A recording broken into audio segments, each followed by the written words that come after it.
Hello, you wonderful people, and welcome to another episode of Crime Centric. This being a show where I talk about crime dramas that I watch. For today's episode, I'm going to talk about the latest episode of Bull.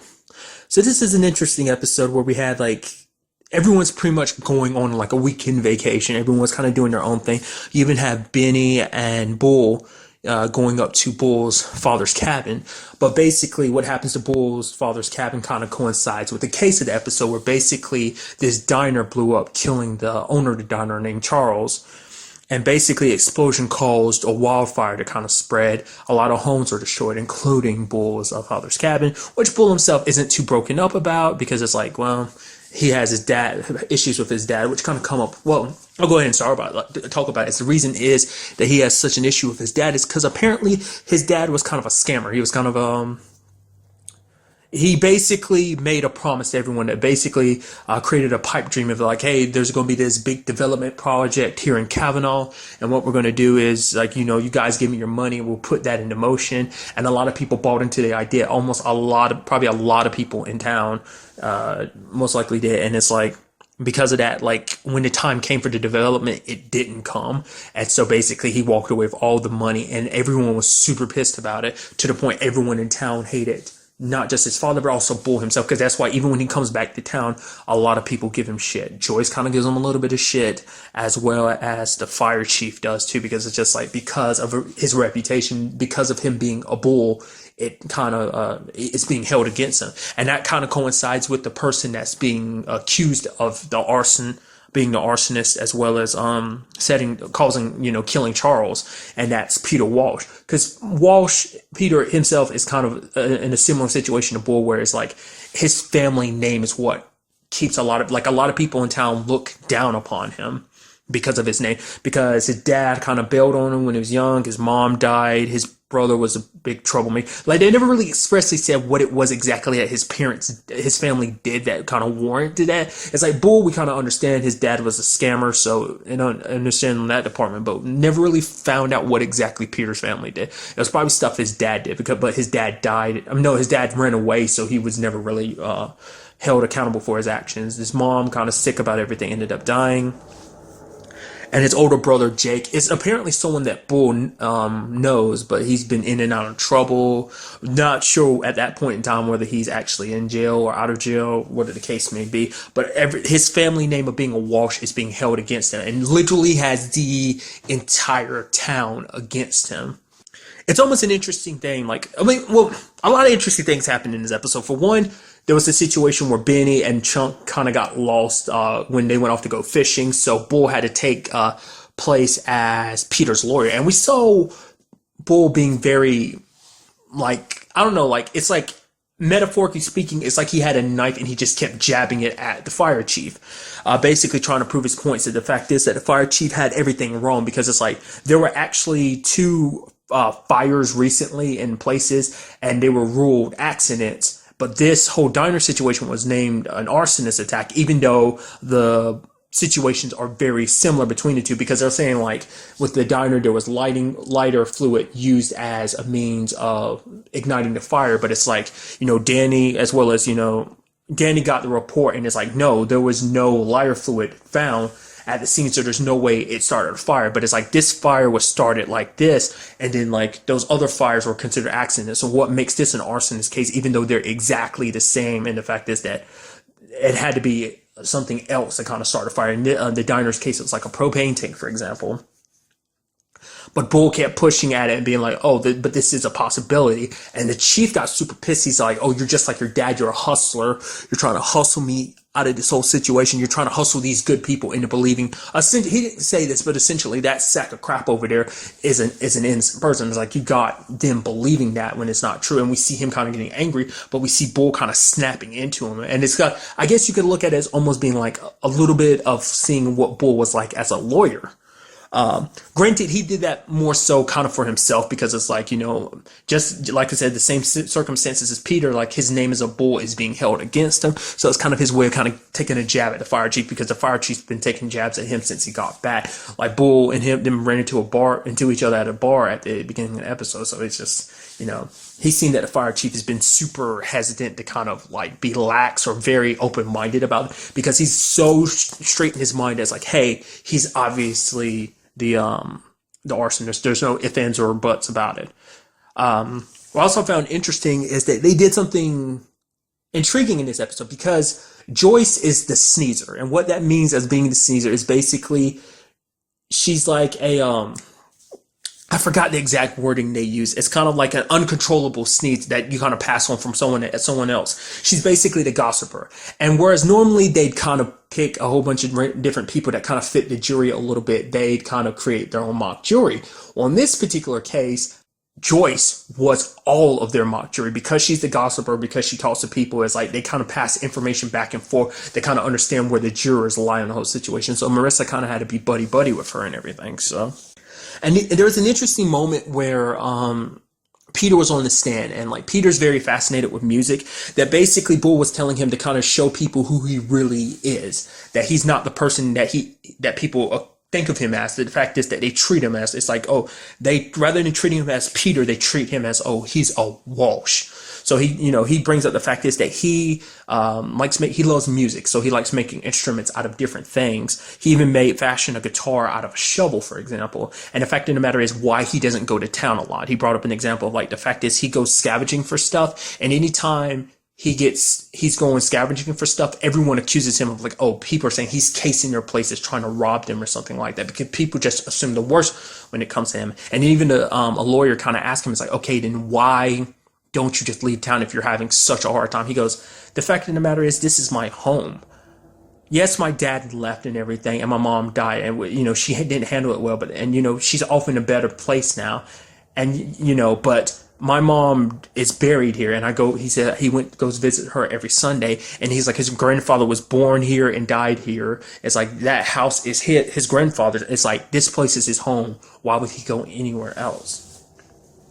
Because a very interesting, like, they did an interesting experiment in this episode where they were like, okay, so essentially, basically they spread some kind of rumor that Joyce was kind of doing a development project of her own, like a hotel with like 200 plus rooms or something like that.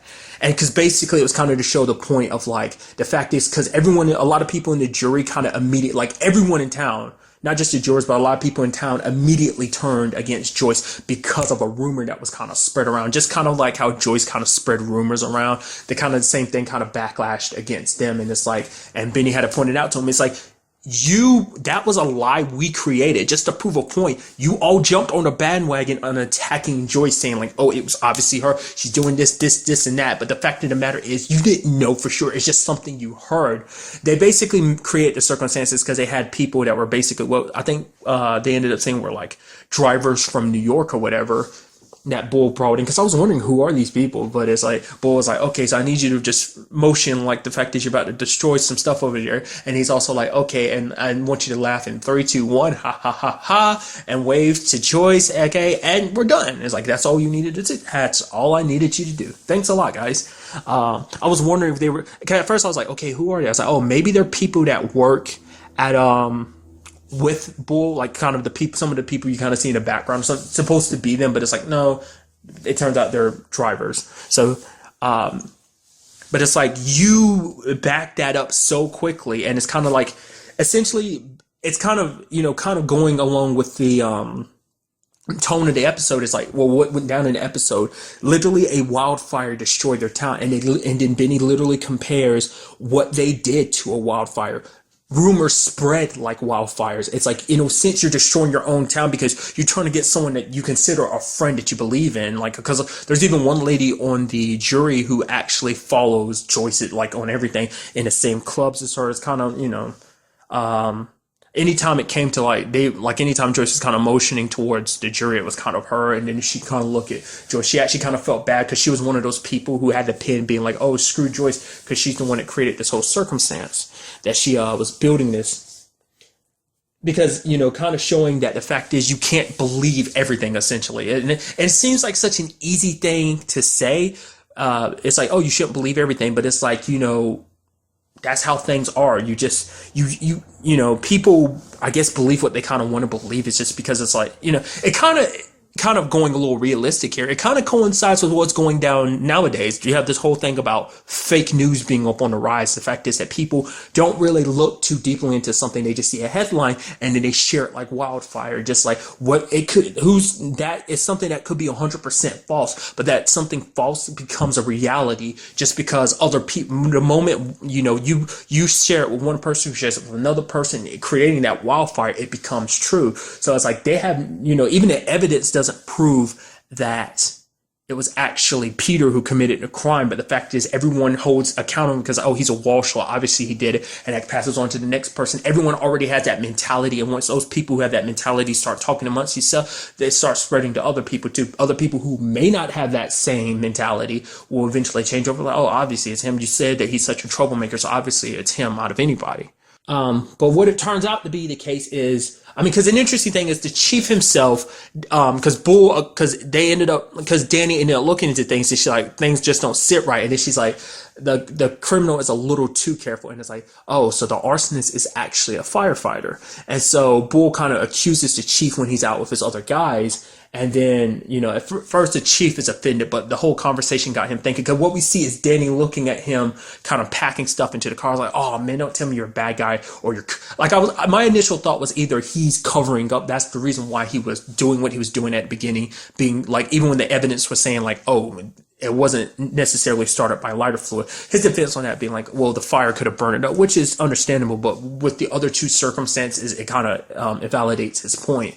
And so I was wondering, I was like, okay, so is he the arsonist, or maybe he's covering up for the arsonist or whatever? Just, because his main agenda was getting at Peter just because because him being a Walsh.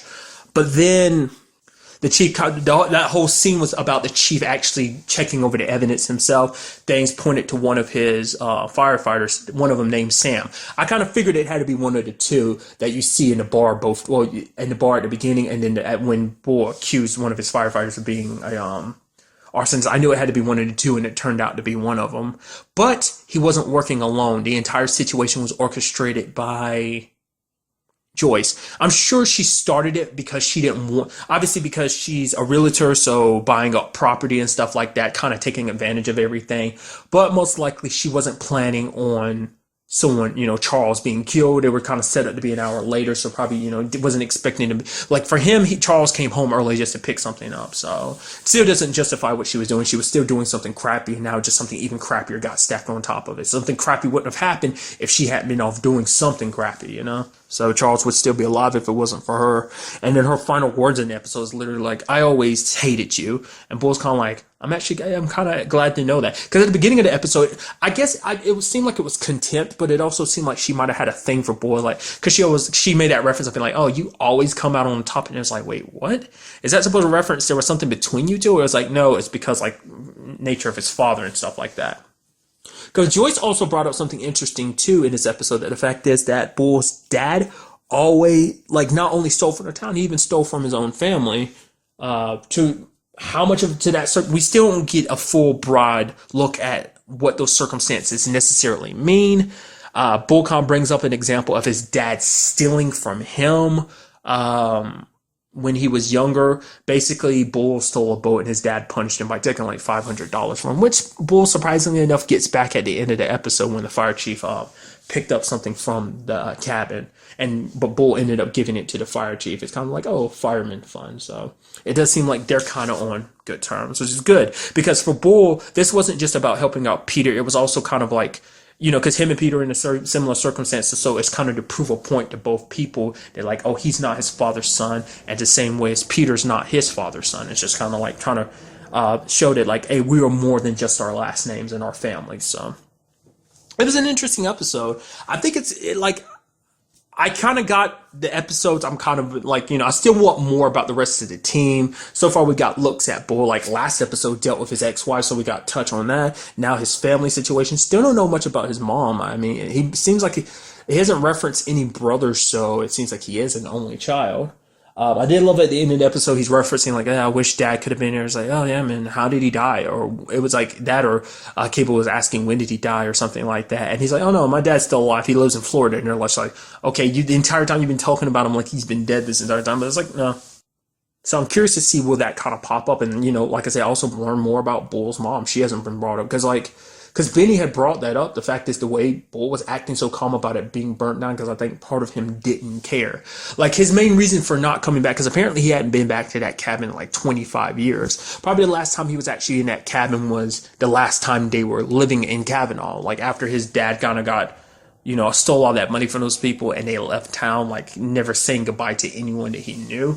That was probably the last time he'd ever been to that cabin too. So in that 25 years, his main reason for it was because like he was hoping that basically when he came back to town, if he ever went back to that cabin, it would be to kind of fix everything, fix any problems his father had caused and stuff like that. Which Chunk kind of goes like, well, you kind of did that, but he's like, he was kind of thinking his dad would be with him, kind of hoping his dad would be there to kind of rectify his problem. It makes you wonder, is his dad still the same way? That's what I'm saying. I'm curious to see if we get more of that in the future. Like I said, we got bits and bits of his family history broken down each time. It's like I said, last week's episode with Isabella, his ex-wife, and now this with his dad and stuff. So really, like I said, I still want to know about everyone else. So we get a little bit stuff here and there. There was basically like a little hacker get together that Cable was supposed to be going to this episode, for example. So, and something else I kind of brought up my kind of thought about in this episode too. I've never really brought it up before. I think I've thought about it, but I've never said anything about it. It's like, well, the fact of the matter is, Bull and them always represent people who turn out to be innocent. There's obviously a lot more to it than what's initially presented. But at the same time, I'm wondering, have they ever represented anyone that is guilty per se? I wonder, will that be something that pops up in the future possibly? Like the fact is, maybe there's someone that they think is innocent, but it turns out that person is really guilty. But then again, I guess Bull's a really good judge of character. So he's the one that kind of looks in and analyzes a person and be like, oh, obviously they're innocent. But what if he ends up coming across someone who's just as smart as him and manipulates him and thinks it's like, oh, he's innocent, but then like Bull's not sure and ends up getting him off and it's like, oh, thanks for helping me out, Bull. And then it turns out the guy was guilty the entire time. He played the entire team. I think that'd be kind of interesting. I mean, who knows? That might be something that might be set up for like a season finale type of thing. So we've yet to see Bull kind of meet his necessary match yet. So I feel like that's something that would kind of come about in a series like this, kind of, if you break it down storytelling wise and stuff like that.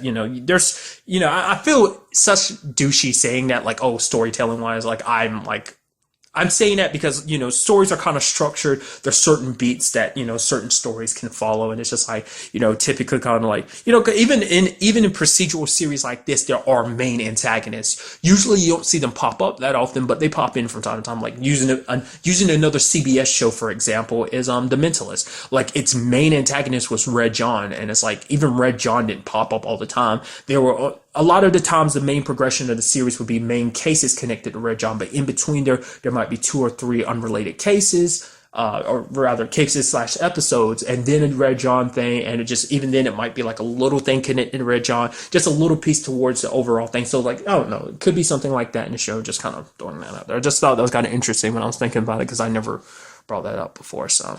But that's all I wanted to talk about in this episode. Till the next time we meet, be happy, be safe, live life to the fullest, and enjoy it. Good day and goodbye.